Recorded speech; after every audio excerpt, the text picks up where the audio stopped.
everyone. I thought about you today as I'm preparing this food for someone. Someone requested of me to prepare this food for them. And I want to show you something for those who love to eat meat. Whenever the meat produces a lot of grease, be sure at minimum you strain that grease out of it. Don't eat that grease. You're going to clog your arteries. And you're going to cause gouts. Meat fat causes gouts. And so does syrup and juices. That corn syrup and a lot of starch causes gouts. Okay, so you see all that grease. By the way, this is whole garlic that I have in here. It's already seasoned. I seasoned the ground beef. I'm going to make some chili, beans, and sauce as was requested of me. And I'm going to show you, at the minimum, when you cook or eat this kind of food, make sure you strain the grease out of it. See all that grease? Well, it sweated most of the grease, and then you have a little water from the meat. Okay, but don't be greedy. Don't eat that. I'm going to show you what to do. Okay, I got my Tupperware dish, and I'm going to show you exactly what to do.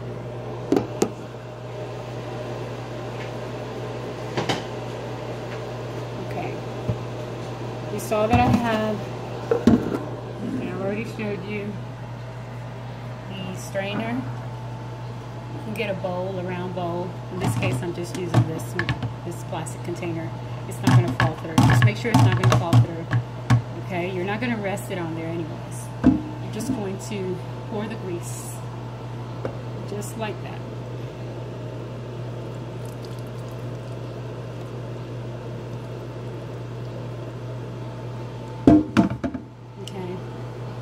And the meat is both hands so that I can do this properly and safely.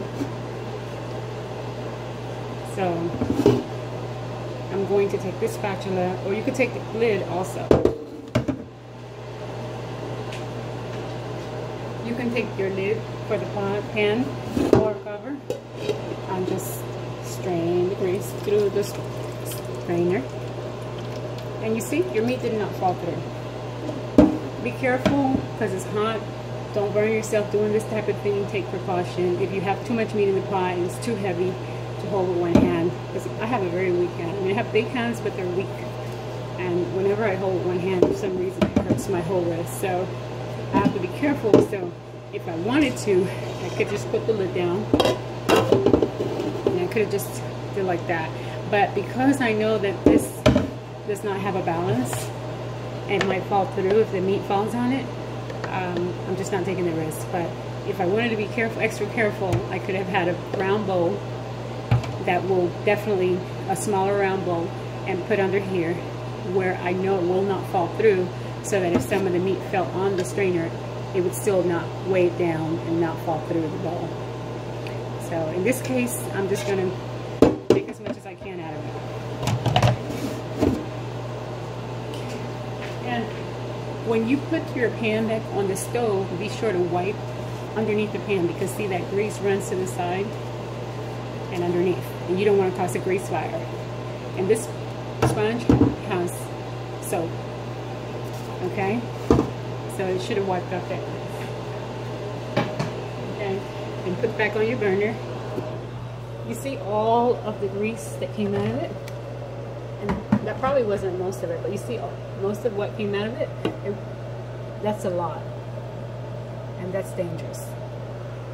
Now the proper way to discard grease is to pour like in a container, and then you dig a hole out in the ground, and then you pour the grease in the ground.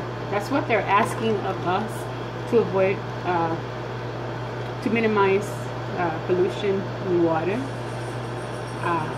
Although I know that they clean the water with chlorine, they still ask of us to help stop sewage problems. It's not to pour the grease in the sink. So what I'm going to do is I'm going to use this.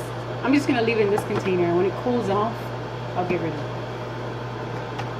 If I want to, I could just go ahead and pour it in the sink, but I'll go ahead and do it the proper way. Okay, back to the meat.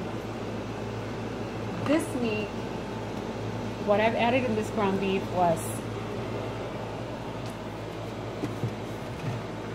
a pack of Goya con cilantro y achote. That means with culantro and achote, or cilantro and achote.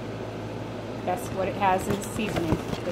Okay, I use a pack for that small amount of ground beef. Okay, and I use about a pack or a pack and a half for when I made the chicken yesterday, remember? Okay. Also, I always pour some type of vinegar when I make meat, because I used the vinegar twice. I clean with about a small amount, maybe 8 spoons of vinegar. I clean the meat with and rinse it out. And if the meat needs to be tenderized, I will soak the chicken or whatever meat needs to be tenderized in a bowl of water with some vinegar for several hours. Overnight, the best, and then the next day you can rinse it out. And then when you season your meat with all of the seasoning that you like, in this case it would be thyme and basil, and I like oregano, but I'm out, and also cayenne pepper in this case. And for the salt, always make sure your salt is iodized, because if your salt is not iodized, you're filling yourself up with toxins, metals. Make sure it always says iodized. And the best salt is sea salt. This is not the organic sea salt. The best sea salt is a little expensive from the Middle East or the Eastern culture, but this will do. This is okay, as long as it doesn't have metal, and iodized will assure you it doesn't have metal. I don't know why they don't just sell us all healthy foods, but I said we live in a marketplace. Okay, so I'm gonna get my spatula. So all this is seasoned, and as you can see, once it got brown, I strained the oil and grease out of it. There's hardly no grease in there. Technically, the meat still has meat fat, obviously, right? It is meat after all. But at least you don't have the excessive amount. You don't want to cause yourself heart attacks and clogged arteries. And you definitely don't want to cause yourself gout, especially if you're not an active person. It's very easy to build up gout, and gout can kill a person. Okay, so what I'm going to do is I'm going to open, and normally for myself I wouldn't eat canned beans. I like to eat dried beans that I soak overnight, but as I said, I'm making this for someone else, and I'm going to go ahead and pour these beans in there. I'm going to strain the beans because it's got water, so I'm going to drain the water out of it in the sink, and I'm going to pour the beans in the meat. And I love this Bertolli brand spaghetti sauce. I'm going to use probably about 1/3 of the bottle, maybe about that much. Okay, so I'll still have about that much left. Okay, so I'll be using about 1/3 for sauce. Okay, and these beans actually is chili beans. And as I said, I don't normally eat canned beans. I, for myself, would use dried beans that I would soak overnight, so I can get the most minerals out of my food. I need to be full of ammunition to fight diseases. That's right. And I'm making some rice to go with that. And the rice looks like it's ready. But just to be sure, I just cut it off, but just to be sure. It's kind of wet. See, a little bit wet, so I could choose to leave it off and let the heat penetrate. And let me see if it's cooked. I'm just going to taste this a little bit right here. Actually, it is cooked, and because it's cooked, I'm going to leave it off. It looks a little soggy, but it's going to dry out with its own heat. If it was raw, what I would have done in this case, since it's not much water, I would have just put it all in a plastic dish, cover it, and put it in a microwave, and let the steam and the heat cook the rice. Never eat raw rice because you can get kidney stones. Make sure your rice is always well cooked, and always make sure all of your meats are well cooked. Like I said, we're prone to diseases when we eat meat already, so don't listen when people talk about eating rare cooked meat. That is so nasty. Those people are full of worms and full of mucus. meat causes mucus in the body, and we don't want to have an overly built amount of mucus.